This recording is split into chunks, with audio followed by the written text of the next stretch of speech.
सन 2009 में अमेरिका के यूआर्ट स्टेट में स्थित नटी पटी केव में एक ऐसी घटना हुई जिसने पूरी दुनिया को हिलाकर रख दिया। 26 साल का एक मेडिकल स्टूडेंट जॉन जोन्स जो एडवेंचर और थ्रिलर की तलाश में अपने भाई के साथ एक केव के अंदर एंटर करता है, लेकिन उसको शायद ये नहीं पता था कि आज उसकी किस्मत ने उसके लिए कुछ और ही सोच रखा था।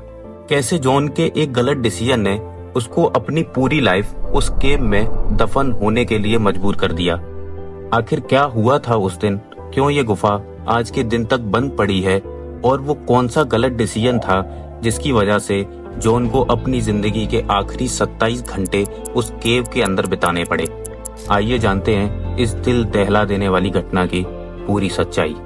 ये बात है 24 नवंबर सन 2009 की, जब 26 साल का जॉन जोन्स जो अमेरिका के शहर यूहार्ट में अपनी फैमिली के साथ रहता था और कुछ महीने पहले ही वो अपने भाई के साथ अमेरिका के ही एक शहर वर्जीनिया में अपनी मेडिकल की पढ़ाई कंप्लीट करने के लिए शिफ्ट होता है। दोनों भाई अपनी लाइफ में काफी खुश थे क्योंकि दोनों का बचपन से ही डॉक्टर बनने का सपना था।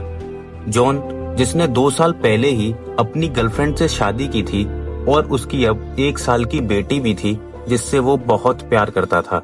जॉन जो कि एक मेडिकल स्टूडेंट था, इसलिए उसका डेली शेड्यूल काफी बिजी रहता था। ना तो वो अपने मन की कोई एक्टिविटीज कर पा रहा था और ना ही अपनी फैमिली से मिल पा रहा था। लेकिन एक दिन जॉन का भाई जॉस उसको आके बताता है कि अगले कुछ दिनों के लिए अमेरिका में फेस्टिवल हॉलीडेज हैं, जिस वजह से उसका कॉलेज भी बंद रहेगा। जॉन ये बात सुनकर काफी खुश हो जाता है और वो अपने भाई के साथ मिलकर प्लान करने लगता है कि वो इन छुट्टियों में क्या क्या करेंगे। दोनों भाई मिलकर प्लान बनाते हैं कि सबसे पहले वो अपने शहर यूहार्ट जाएंगे और कुछ दिन वहाँ अपनी फैमिली के साथ टाइम स्पेंड करेंगे। जॉन और जॉस दोनों को बचपन से ही केविंग का बहुत शौक था।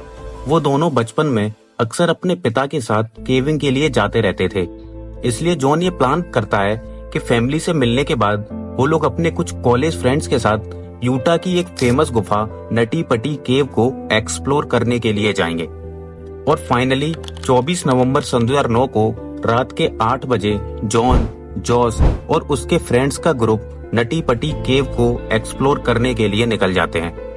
नटी पटी केव एक हाइड्रोथर्मल केव है जिसको पहली बार 1960 में डेल ग्रीन नाम के एक शख्स ने डिस्कवर किया था और तब से हर साल 20,000 लोग इस केव को एक्सप्लोर करने के लिए आते हैं।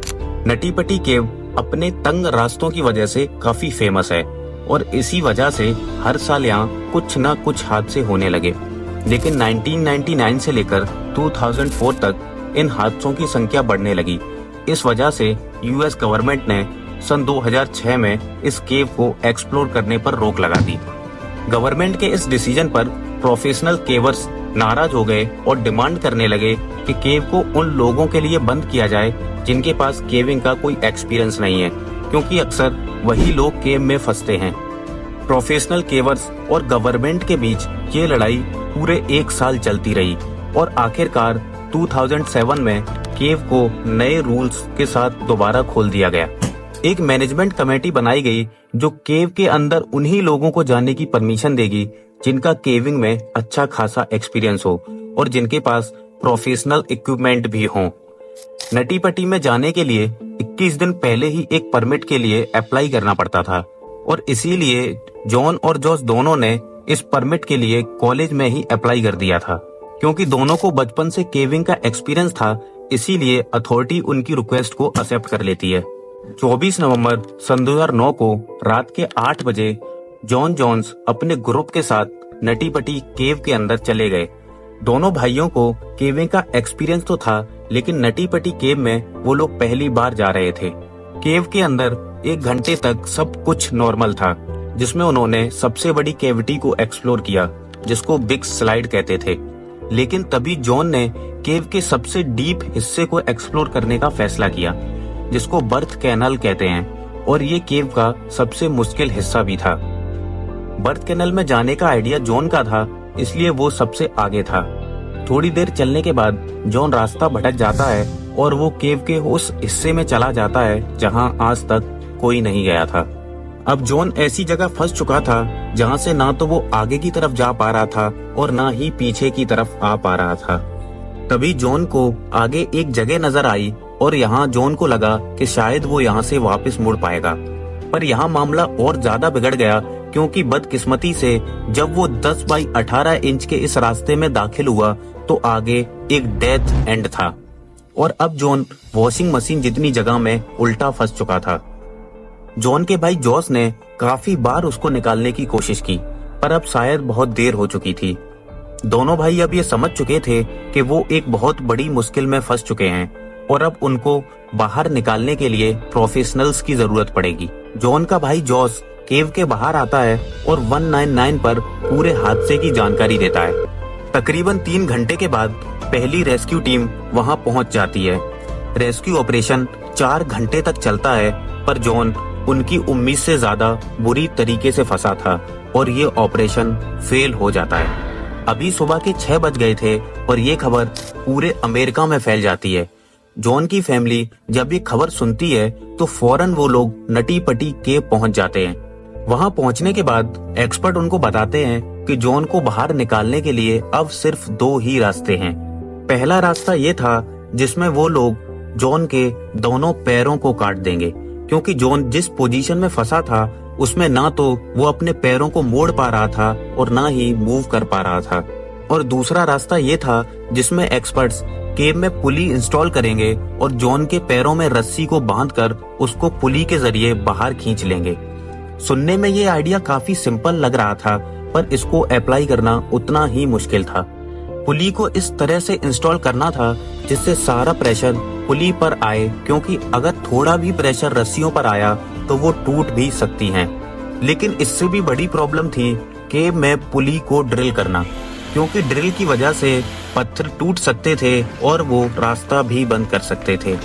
पर फिलहाल उनके पास और कोई ऑप्शन नहीं था। फैमिली को दूसरा ऑप्शन ठीक लगता है और वो उसके लिए हाँ कर देते हैं। जमीन से 700 फीट नीचे ड्रिलिंग के काम को काफी तेजी के साथ स्टार्ट कर दिया जाता है।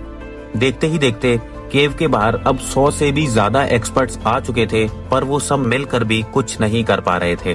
काफी मुश्किलों के बाद पुलिस इंस्टॉल कर दी गई और अब जॉन के पैरों को पकड़कर बाहर खींचा जाने लगा। ये आइडिया काम कर गया और जॉन कुछ हद तक बाहर भी आ गया। लेकिन तभी एक पुली अपनी जगह से निकल जाती है और अब जॉन फिर से उसी जगह पर फंस चुका था। रेस्क्यू टीम कुछ सोच पाती उससे पहले एक डॉक्टर ने मामले को और ज्यादा संगीन बना दिया। डॉक्टर ने बताया कि जॉन, जो कि काफी टाइम से उल्टा फंसा हुआ है, इस वजह से उसकी बॉडी का ब्लड अब उसके ब्रेन में भर रहा था और अब जॉन के पास सिर्फ 10 घंटे और हैं। अगर उसको जल्दी बाहर नहीं निकाला गया तो उसको हार्ट अटैक भी आ सकता है। डॉक्टर की ये बात सुनते ही एक्सपर्ट्स पुली को एक बार फिर से इंस्टॉल करते हैं और जॉन को बाहर निकालने की एक बार फिर से कोशिश की जाती है। बड़ी मुश्किल से इस बार जॉन को काफी बाहर निकाल लिया गया, इतना बाहर कि अब रेस्क्यू वर्कर जॉन का फेस देख सकता था। पिछले 19 घंटों में पहली बार जॉन ने किसी इंसान को देखा था। अब सिर्फ एक आखिरी पुल की जरूरत थी और जॉन पूरी तरीके से वहां से बाहर निकल आता। पर तभी दोबारा एक झटके से पुली फेल हो गई और जॉन दोबारा उसी जगह फंस गया जहां वो पिछले 20 घंटों से फंसा हुआ था। जॉन जोन्स को बचाने के आखिरी अटेम्प्ट में उसके पास के पत्थरों को ड्रिल के जरिए काटने की कोशिश की गई, लेकिन शायद अब बहुत देर हो चुकी थी। जॉन ने अब हिलना डुलना भी बंद कर दिया था और अब ना वो किसी बात का जवाब दे रहा था। एक्सपर्ट्स ने रेडियो के जरिए उसकी वाइफ और बेटी की बात करवाई, पर शायद जॉन अब जा चुका था। जिस बात का सबको डर था आखिर वही हुआ। जॉन जोन्स को 25 नवंबर सन 2009 को रात के 11:50 पर डेड डिक्लेयर कर दिया गया। जॉन की वाइफ को ये खबर सुनकर बिल्कुल यकीन नहीं हुआ कि उसका हस्बैंड इतनी छोटी गलती की वजह से मर गया है। वो अभी भी इस उम्मीद में थी कि शायद एक्सपर्ट्स उसको बचा लेंगे, पर जो हकीकत थी वो अब सबके सामने थी। जॉन की बॉडी को बाहर निकालने के कई प्लान्स बनाए गए, जिसमें बॉडी को 2 हिस्सों में काटकर बाहर निकालने का भी आइडिया था। लेकिन लास्ट में ये फैसला किया गया कि बॉडी को वहीं छोड़कर पूरी नटी पटी केव को हमेशा हमेशा के लिए बंद कर दिया जाए और उसको जॉन की कबर डिक्लेयर कर दिया जाए। आज भी जॉन की डेड बॉडी नटी पटी केव में उसी पोजीशन में मौजूद है। हम कभी ये सोच भी नहीं सकते कि हमारे शौक ही हमारी मौत का कारण भी बन सकते हैं। उम्मीद है आप सभी को इस वीडियो से कुछ ना कुछ सीखने को जरूर मिला होगा। मिलते हैं आप सभी से एक और नई वीडियो के साथ। तब तक अपना ख्याल रखें, अपनी फैमिली का ख्याल रखें। Love you.